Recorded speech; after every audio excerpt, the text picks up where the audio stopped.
Continuamos en Pro Mañana y ya recibimos en nuestros estudios al licenciado Jorge dos Santos, él es tesorero de ARP, también de FEPRINCO. Buenos días, licenciado, gracias por estar con nosotros. Buen día, un placer. Saludos a la audiencia. Y queremos hablar con usted de un tema muy importante, definitivamente va a ser uno de los temas del año 2019 para todos los gremios, para el país, definitivamente, la reforma tributaria y cómo están analizando el caso desde la ARP. Bueno, después de 15 años, porque en el 2004 con la Ley de Adecuación Fiscal 2421 se va a revisar todo el sistema y a nosotros nos parece que como actores importantes en el quehacer económico nacional, la participación nuestra va a ser de relevancia. Desde luego hemos tenido una invitación del Ministerio de Hacienda al respecto, y lo que más auspicioso hasta ahora es la apertura con que se ha llamado a todos los gremios y a los profesionales, es decir, a los gremios de la industria, del comercio, de los servicios y también al gremio de contadores y otros involucrados para debatir el tema. Desde luego que hay una propuesta borrador que ha presentado el gobierno y sobre esa propuesta se va a empezar en algún momento muy cercano ya el debate puntual sobre los temas. Hasta ahora hemos hablado el enfoque y la modalidad de trabajo, que por el momento hay un acuerdo total de ir analizando tema por tema y cada equipo técnico hará su comentario y se generará la discusión en el momento que corresponda. Bueno, ya está la comisión conformada, una comisión institucional, públicos, privados, forma parte de la misma mesa ARP. ¿Cómo está trabajando? ¿Ya participaron de algunas reuniones? ¿Realizan reuniones previas? Nosotros hicimos ya dos reuniones generales donde concurrimos todos y además hacia el interior de nuestra organización también hemos estado trabajando con los técnicos de manera a ir analizando la propuesta que se nos presentó y eventualmente hacer nuestros comentarios. Lo que a mí me parece muy importante en esta ocasión es poder manejar dos temas juntos. Un tema es el de la reforma tributaria, que es muy importante para el país, pero el otro tema que no es menos importante es el gasto público. O sea, es decir, no se puede solamente hablar de cuánta plata voy a recibir, sino que nosotros como gremios y como ciudadanos también tenemos que actuar sobre cómo se va a gastar ese dinero y en qué. Nosotros tenemos desde hace unos años un tema de desfasaje presupuestario y eso también tenemos muchos gastos rígidos dentro del presupuesto, como 73% del presupuesto va a gastos rígidos, llámese salarios, y eso genera un saldo muy bajo para inversión en los temas que son claves para el país. Entonces son temas nacionales de mucha relevancia en la que la ARP está súper interesada en participar y emitir su opinión y tratar de influir hacia lo que nosotros creemos que es mejor para el Paraguay. Con relación al gasto público se están realizando muchas recomendaciones desde el interior de Paraguay, también desde fuera. ¿Cómo se está llevando ese diálogo dentro de esta comisión? ¿Ya se empieza a tocar el tema? ¿Cómo se va a estar organizando el trabajo en ese sentido? En esa comisión tuvimos dos presentaciones hasta ahora, una de un estudio que hizo el Banco Mundial, que realmente es crudamente realista, donde también valoramos la apertura del Ministerio de Hacienda en exponer las cosas como se relevaron y desde luego que tenemos un déficit muy importante en educación. El público de conocimiento no es nada nuevo, pero expresado en números realmente pavorosos, y también un déficit importante en salud y desde luego infraestructura que sufrimos todos los días. También hubo una presentación que hizo el Banco Interamericano, el BID, que también se publicó en todos los medios y refleja más o menos en el mismo sentido. O sea, no tiene mucha lógica hablar de recaudar más solamente para sostener una situación que no mejora. O sea, es decir, la mayor recaudación tiene que venir de la mano de la formalidad por un lado y por otro lado tiene que venir de la mano de un mejor gasto. También un tema que está en debate, que no se está tocando en este momento, es que en el 2023 cambia la situación con Itaipú con respecto a los royalties. Entonces eso también es un ingreso importante para el Estado, y la pregunta, pero como dije, no es objeto de debate en este momento, es cómo vamos a aplicar eso. Bueno, postura entonces no aumentar impuestos si no se gasta mejor. Para esto también necesitamos como una reforma estructural, vamos a decir, una reforma de la administración central también. Claro, el no aumentar impuestos y no aumentar la recaudación son cosas diferentes. Nosotros sostenemos que las tasas tienen que permanecer como están. El efecto positivo, el éxito de esa reforma fue notorio, se aumentó sustancialmente la recaudación y es un incentivo. Las tasas bajas y la generalización es un incentivo para que todo el mundo pague. Por otro lado, si no mejoramos la eficiencia de la recaudación, nos vamos a quedar siempre como estamos. Es decir, la idea no tiene que ser cobrarle más a los que ya pagan. Vamos a cobrarle también a los que no pagan. Y al respecto hay una informalidad interesante desde el punto de vista de las cifras en nuestra economía. Algunos dicen que anda alrededor del 40%, y es mucho. Si nosotros cuantificásemos eso realmente en lo que podría ser recaudación tributaria, eso es muy importante. Entonces, ¿cómo generalizamos los impuestos? ¿Cómo hacemos que todos paguen? ¿Cómo hacemos que todos contribuyan también a la seguridad social? Hay una desprotección importante de una masa grande de trabajadores en Paraguay que no están cubiertos por la seguridad social, ¿verdad? Y eso también hay que trabajar. O sea, el enfoque, según la opinión de la Asociación Rural del Paraguay, es que tiene que ser sistémico, no puede ser puntual, porque si no se hace ese efecto de masa que cuando uno aprieta en un lado, es decir, se afina de un lado pero se engorda de otro, y eso es algo que no sería conveniente, porque estas reformas se hacen cada 10, cada 15 años, o sea, si lo que se decida ahora tendrá 10 o 15 años de incidencia en el futuro económico del Paraguay. En cuanto a informalidad, de algún modo también se están mencionando los casos masivos de contrabando, entre otros temas, a través de las industrias, los comerciantes, es lo que más se quejan. ARP, ¿de qué es lo que más les afecta en ese sentido? A nosotros nos afecta el tema del contrabando, primero porque si se generaliza y se llegase a hablar de contrabando de carne o algún contrabando de animales, ¿verdad? Eso puede perjudicar notoriamente la situación de estatus que tenemos y de país. Por lo tanto, es importantísimo para la ARP que se combata el contrabando. Pero cuando hablamos de que se combata el contrabando, tiene que haber un compromiso de todas las autoridades. Todo lo vinculado a las fuerzas de seguridad, pero también lo vinculado a la aduana. Y dentro del esquema de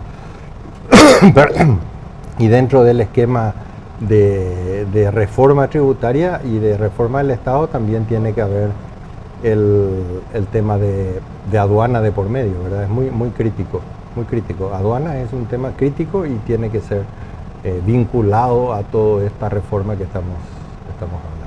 ¿Y otras formas de informalidad también, como lo que estaba mencionando con relación a los trabajadores de repente? Y bueno, el tema de los trabajadores, el principal afectado siempre es la persona, ¿verdad? Y nosotros, si queremos crecer, tenemos que crecer con capital humano, tenemos que cuidar ese capital humano. Muchas veces se habla de capacitar a la gente como única forma de ocuparse de capital humano. Y hay cuestiones muy básicas como la protección en salud y en jubilación que si no se garantizan como derechos de todos los trabajadores, el futuro de esta gente se va a ver afectado. Hoy tenemos un bono demográfico donde no estamos sintiendo mucho eso, pero en cuanto la población del país empiece a volverse mayor, entonces ahí se nos va a presentar un problema. Entonces también ese tema es algo que tiene que ser tratado. Quizás no tengan la misma urgencia, pero a continuación de que se trate este tema, el tema de la seguridad social sin duda tiene que entrar en carpeta. ¿Cómo se está presentando el escenario, en su opinión, el licenciado, usted que está cerca de esta discusión? ¿En cuánto tiempo cree que podemos llegar a lograr esta reforma tributaria? Bueno, la idea es que para principios del periodo legislativo del próximo año, 2019, se tenga una propuesta consensuada. Esto facilitaría mucho que se pueda llevar a cabo de una manera suave y tranquila. Si podemos llegar a un consenso donde todas las partes puedan acordar qué es lo que se hace, se puede ir al Congreso con un pedido concreto, fácil, y que por supuesto el Congreso tiene la potestad de revisarlo, pero si ya es un pedido de todas las partes, tendrían que agregar muy poca cosa, ¿no? Con relación al aporte que realiza el productor ganadero en específico, ¿cuáles son los impuestos que está pagando?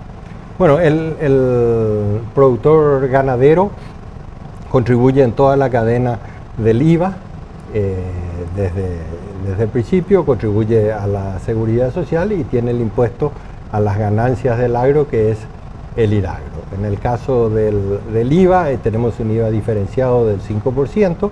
Cuando el producto va a ser exportado, solamente se devuelve el 2,5% del IVA. Por lo tanto, ya existe un impuesto a la exportación de los productos en estado natural. En el caso, y eso distorsiona la economía. Cuando nosotros tenemos cuestiones ocultas que distorsionan la economía, parece que no están, pero al final del día, cuando uno mira en su bolsillo, se nota que no están. No están a la vista, pero no están en el bolsillo del productor tampoco. Así que ese es un impuesto directo, y otro impacto muy importante en el agro en general y desde luego en la ganadería en particular son las retenciones. Cuando el comprador del producto primario hace retención sobre el IVA, ¿verdad?, está cobrando sin la posibilidad de descuento sobre eso. Entonces es muy común ver que los ganaderos tienen saldo IVA a favor. No está contemplado en la ley la devolución. Lo que está contemplado es, después de un largo trámite, que se suspenda la retención, pero mientras tanto los fondos que están bloqueados ahí son prácticamente irrecuperables.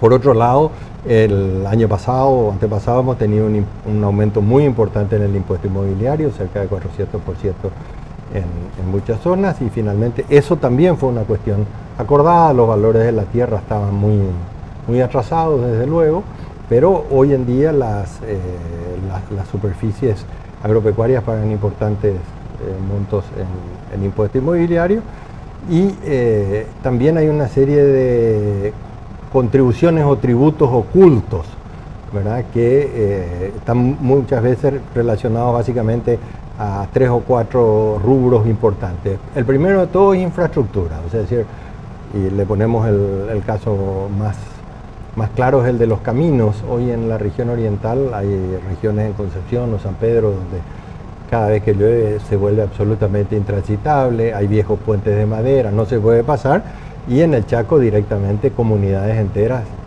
quedan aisladas. El segundo rubro en infraestructura muy importante es el tema de la luz eléctrica. Esos son las comisiones vecinales y los propios ganaderos los que solventan la transmisión de ese servicio. Y finalmente los otros dos rubros en los que siempre hay apoyo económico, además del trabajo voluntario de la gente, o tres casi, son educación, seguridad. Es muy importante lo que el productor agropecuario hace en contribuciones en seguridad, desde el soporte a la comisaría local hasta el sostenimiento de las brigadas antivigiato, que es una asociación público-privada en la CONALCAR que funciona muy bien con el gobierno, pero el sector privado solventa el costo operativo de esas brigadas.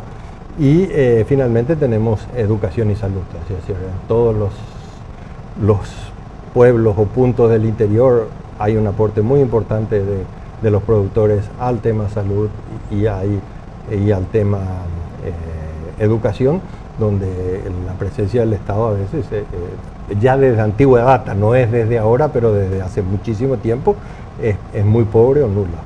Inversión en servicios públicos, pero del sector privado, entonces que se realizan sin retribución. Bueno, la retribución es tener el servicio, ¿verdad? Si yo quiero tenerlo, más vale que invierta en la línea, pero eso es todo un trabajo de la comisión vecinal y hay casos muy concretos, empezando por las colonias menonitas en el Chaco, ¿verdad? Mantenimiento de caminos, transmisión eléctrica, ellos son probablemente como grupo los productores más grandes, quizás Colonias Unidas más que ellos, pero como grupo los productores más importantes del país, ¿no? Sí, ¿nos puede explicar un poquitito mejor a nosotros los no técnicos, licenciado? Estaba mencionando con relación al detallar el IVA, si mal no recuerdo, hace un rato, que ya tenemos un impuesto a la exportación de productos en estado natural. Explíquenos un poquitito más acerca de eso.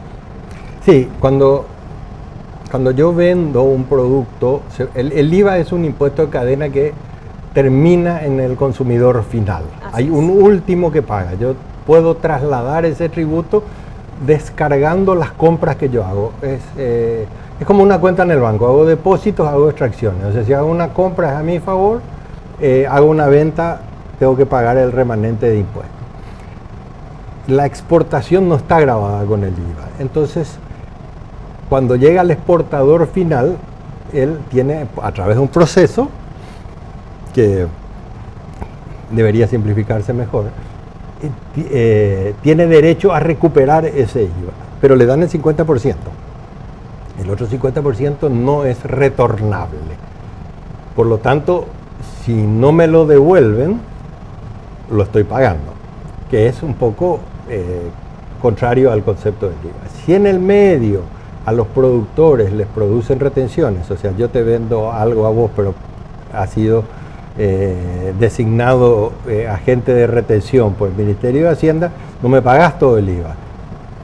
Retenés 30% en el caso de la ganadería. Ese 30%, si yo tengo IVAs compra que me dan crédito a mi favor, yo podría haber usado el 30%, pero no puedo usarlo porque está retenido. Y como en el agro el sistema es que excepto ciertos insumos, en agricultura un poco más, pero en ganadería pocos insumos tienen IVA, porque los gastos más importantes son las inversiones que se hacen en la tierra una vez y después es el ganado y el IVA es si uno hace la propia producción no tiene IVA, pero tiene IVA directo sobre la venta, entonces siempre estoy pagando más y teniendo crédito a favor, me cuesta cancelar, entonces se va acumulando un saldo que es un poco técnico, perdón, pero contablemente en mis libros, en mis registros está a mi favor. Pero es como tener una cuenta a cobrar con el vecino, ¿verdad? El vecino anota, sí, te debo. Bueno, pero no le puedo cobrar, entonces es bastante teórico el que te debo. Bien, perfecto. Con relación a incentivos, se habla mucho de repente de incentivos a industrias, de repente en nuestro país a través de tributos, a través de facilidades fiscales, vamos a decirle. ¿Ustedes podemos llegar a pedir alguna vez alguna especie de incentivo desde Hacienda, vamos a decir, a la producción pecuaria también? ¿Hay alguna forma de armar eso? Yo creo que más que los incentivos tienen que venir del lado que no sea subsidiado. Nosotros en general no estamos a favor de los subsidios. Nos parece que el subsidio lo que hace puede eventualmente generar ineficiencias. Entonces, si el Estado me va a dar algún beneficio, puede darme un beneficio para arrancar, porque puede ser difícil y es conveniente para el país. Pero así como la ley 6090 hay un momento en que eso se tiene que terminar. Pero para nosotros nos parece mucho más importante la simplificación de los sistemas y la intervención activa en cumplir su rol. O sea, es decir, el rol del Estado es el fomento. Nosotros tendríamos que tener a través de banco de fomento, a través de la extensión agrícola, o a través de los organismos que correspondan, un fomento a la producción. Entonces, el productor pequeño, que también es la base, porque nosotros tenemos 157.000 productores ganaderos o tenedores de ganado. Es decir, esto está muy diseminado. El productor, el paraguayo es ganadero por naturaleza. La actividad agropecuaria empezó con la ganadería en el Paraguay, no con la agricultura. Entonces, el incentivo tiene que ser para que ese productor esté bien, para que mejore su productividad, para darle capacitación técnica, para permitirle el acceso a los mercados, para permitirle transparencia y para que le sea fácil cobrar sus impuestos. En ese sentido sería muy importante la ayuda. El otro tema siempre es que él sea sujeto de crédito. Para que el productor sea sujeto de crédito tiene que poder titular la tierra. Hay muchísimos ocupantes que no tienen título de tierra.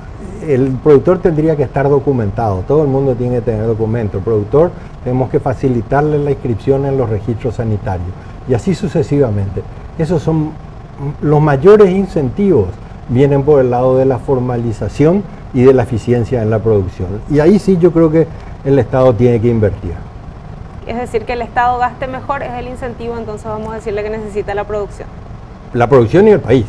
Es decir, cuando vos te vas al colegio o te vas a la universidad y te pasaste 9 años, este es el informe del Banco Mundial, cuando te pasaste 9 años en el colegio y salís ahora, entonces, graduado básica o no sé cómo se llama ahora, en mi época era bachiller, cuando vos salís de bachiller, tu educación equivale como a 3 grados menos del título que te dan. Entonces lo que nosotros tenemos que garantizar, y el Estado tiene que gastar bien en eso, tiene que gastar bien en que tengamos gente educada, gente capacitada para trabajar, enseñarle lo que es lo que le va a ser útil para trabajar. Muchísimas gracias, licenciado Jorge dos Santos, por su visita en Canal Paz. Gracias, mi amor.